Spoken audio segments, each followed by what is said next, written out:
दो बात समझ।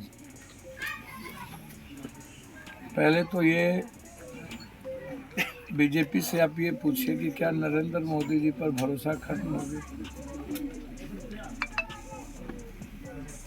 जो आप न मोदी है तो वोट है, जीत है,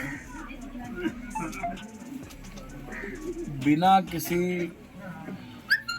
ज्वाइनिंग के आप एक 47 वाले को ले आए दल,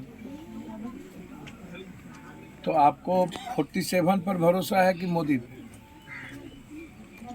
और आपको आरएसएस पर भरोसा नहीं रहा, बीजेपी की आइडियोलॉजी पर भरोसा नहीं रहा, हिंदू मुसलमान का कार्ड जब नहीं चला तो आप जाति का कार्ड चलाए। तो बीजेपी को यह बता देना चाहिए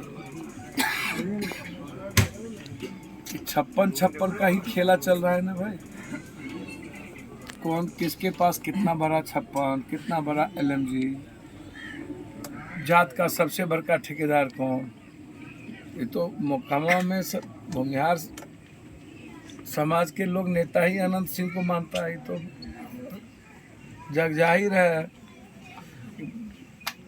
भूमिहारों में अनंत सिंह को तोप समझते हैं।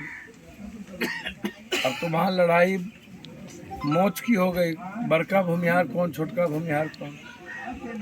वहाँ कोनो पार्टी पौवा का कोई है न, वहाँ नीतीश जी, न लालू जी, न नरेंद्र मोदी।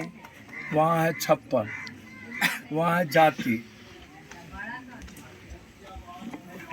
एक बात, दूसरी बात यह हमको समझ में नहीं आती है, किसी भी विधानसभा में एक जाति की संख्या ज़्यादा हो सकती है, लेकिन यदि सभी जातियों को मिलाइएगा तो एक जाति से ज़्यादा जनसंख्या दूसरों की होती है।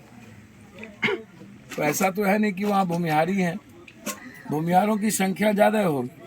लेकिन यदि मैं धानों की बात करूं, यादव की बात करूं, पासवान की बात करूं, अत्यंत पिछड़ों की बात करूं, माइनॉरिटीज़ की बात करूं, तो सब मिला करके कई गुना ज़्यादा हो जाता है। तो और भी वोट है ना।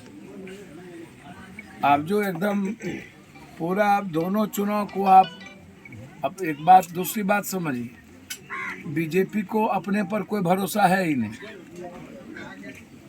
मैं उसमें दो बात आपको कहूँगा। चिराग जी, जिसको चिराग जी जो कहते थे कि अंबेडकर साहब के मूर्ति को पैर से रौंद दिया, रामविलास जी की मूर्ति को तोड़ दिया, घर खाली करवा लिया,